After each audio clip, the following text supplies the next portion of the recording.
గురువుగారు, మన సనాతన ధర్మంలో హిమాలయాల్లో ఉన్నటువంటి మానస సరోవరం ఏదైతే సరస్సు ఉందో దాని యొక్క ప్రశస్తి ఏంటి? చాలా దివ్యమైనటువంటిది మానస సరోవరం. అది ఎక్కడో వర్షధారల చేత వచ్చినదో, లేదు పర్వతాల మీద నుంచి జాలువారుతున్నటువంటి జలమో కాదు.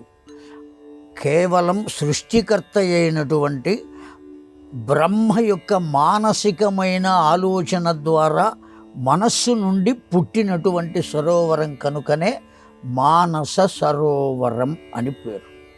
అది ఎండిపోవటం కానీ, ఇంకిపోవటం కానీ, దాని రుచి మారటం కానీ, రంగు మారటం కానీ ఇటువంటివి ఏవి ఉండవు. దానికి కేవలం మంచు వల్ల ఏర్పడిందనో, లేకపోతే ఆ వర్షధారల వల్ల కలిగిందనో. ఇక్కడ అనేకములైనటువంటి నదులు ఇంకిపోతూ ఉంటాయి. మరల వర్షకాలం వచ్చింది అంటే నదులు నిండుతూ ఉంటాయి, జీవనదులు అని పిలుస్తూ ఉంటాం. అలా కాక ఉపనదులు ఉన్నాయి. ఆ ఉపనదులు అయితే అసలు జలము కనబడకుండానే పోయేటువంటి సందర్భాలు కూడా ఉన్నాయి. సముద్రపు జలము అసలు స్వీకరించడానికే వీలు లేకుండా ఉంటుంది, ఉప్పగా ఉంటుంది ఆ జలం. కానీ సరోవరం, మానస సరోవరంలో ఉన్నటువంటి జలం బ్రహ్మ యొక్క తపస్సు చేత ఆయన మనస్సు నుండి ఉద్భవించినటువంటి జలం కనుక దానికి మానస సరోవరం అని పేరు. సాక్షాత్తు పరబ్రహ్మమే బ్రహ్మం, పరబ్రహ్మమే విష్ణువు, పరబ్రహ్మమే శివుడు. కనుక ఈ సరోవరం ఎక్కడి నుంచి వచ్చింది? పరబ్రహ్మము నుండే వచ్చింది. ఆ పరబ్రహ్మమే సృష్టి చేసేటప్పుడు బ్రహ్మగా, స్థితి చేసేటప్పుడు విష్ణువుగా, లయం చేసేటప్పుడు శివుడుగా అవతరిస్తాడు. ఆయా కర్మలు నిర్వర్తిస్తూ ఉంటాడు. బ్రహ్మగారి మానసికమైనటువంటి స్థితి నుండి, మనస్సు నుండి ఉద్భవించింది అంటే ఆ బ్రహ్మగా ఉన్నది ఎవరు? పరబ్రహ్మమే. కనుక ఈ సరస్సు కూడా వచ్చింది ఎక్కడి నుంచి వచ్చింది?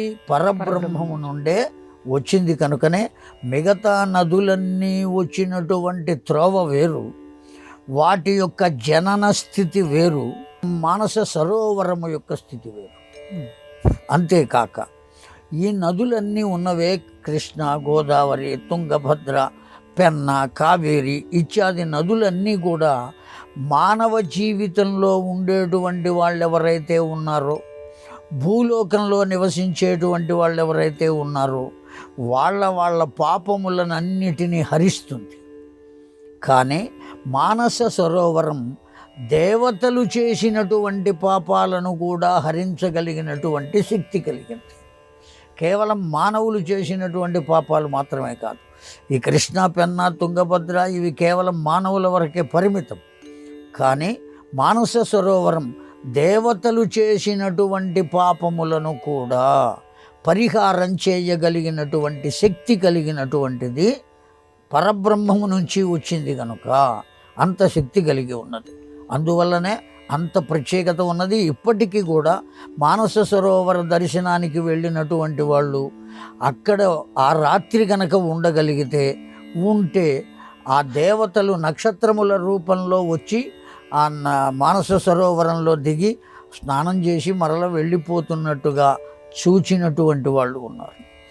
ఆ నక్షత్రాల రూపంలో అవి ఎప్పుడైతే రావటం మొదలుపెట్టినాయో అక్కడ ఉండేటువంటి శునకములన్నీ అరుస్తూ ఉంటాయట, కుక్కలు అరుస్తాయట. అక్కడ ఉన్నటువంటి కుక్కలు, అది ఒక సిగ్నల్, ఆ దేవతలు వస్తున్నారు అని చెప్పడానికి ఒక సంకేతం అది. అప్పుడు ఆ లోపల స్లెడ్జెస్, ఆ గోళ్ళల్లో ఉన్న వాళ్ళందరూ కూడా ఆ కోట్లు అవి వేసుకుని ఆ చలికి తట్టుకోలేక బయటకు వచ్చి చూస్తూ ఉంటారు. ఆ విధంగా దేవతలు నక్షత్రాల రూపంలో వచ్చి ఆ మానస సరోవరంలో నిత్యము స్నానం చేసి చక్కగా పెడతారు వాళ్ళు. అట్లా వెళ్ళి ఆ దర్శనం చేసుకోవడానికి వెళ్ళినటువంటి వాళ్ళు చూచిన వాళ్ళు ఉన్నారు. ఆ విషయాలను వచ్చి లోకానికి అందించినటువంటి వాళ్ళు కూడా ఉన్నారు.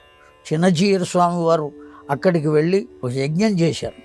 ఆ యజ్ఞం చేసే శ్రీమన్నారాయణ రామానుజ చిన్నజీయర్ స్వామి వారు ఆ యజ్ఞం చేసినప్పుడు ఆ వారి పరివారంలో ఉన్న కొంతమంది వెళ్ళారు, ఆ ఫోటోలు తీశారు, వీడియో తీశారు. అవన్నీ మళ్ళీ ఇక్కడికి వచ్చిన తర్వాత దాన్ని బ్రాడ్కాస్ట్ చేశారు, చాలామందికి పంపించారు వాటిని. అట్లా చూడబడినటువంటి వాళ్ళు కూడా ఉన్నారు.